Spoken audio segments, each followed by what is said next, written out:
dollar climbing, gold falling ahead of this expected rate hike that we're getting from the Fed. Bill Baruch of Blue Line Futures joins us now from the CME. Bill, how's the market positioned going into the Fed decision? Ultimately, we've seen, I've been watching treasuries the most, and you're seeing prices go down. I mean, there's been a lot of supply hitting the market. There's been some other worries around, but it's not uncommon to see prices go lower and yields go higher into the treasury meeting. I mean, we are in a hiking cycle. So ultimately, though, I think the market is going to find yields come down after the Fed hikes today. They're going to bubble wrap this hike with a dovish rhetoric. Now, you've seen the Fed in the past. They play this from two sides. And ahead of this meeting, 2 weeks ago, we saw some of the officials come out more hawkish than many anticipated. This added to steam lower on the treasuries, which pushed yields higher.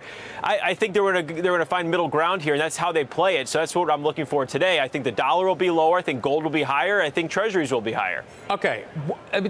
Positioning is important around all of this. Let's look at the kind of the tails of the distribution of outcomes here.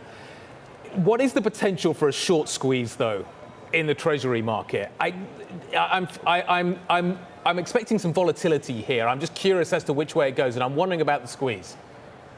Well, you can see the smile on my face as you talked about that, because I think that's very much in play. You have a record short position here in the 10 years, and I'm watching that very closely. It's more than 1 million contracts net short on leverage. I like to look at the leverage. These are the players in the market that are really placing bets and putting positions on. They are short this market in a big way. If we start to see the market move higher, they're going to be forced to cover, and that's where this thing gains steam. I think the 10-year, the 30-year, they can move higher the prices very quickly once this thing starts going. You're going to see a lot of a big short squeeze in this market. You're finding people really kind of chase that easy trade down into here. And like I said earlier, it's not uncommon to see treasuries move lower into the Fed meetings.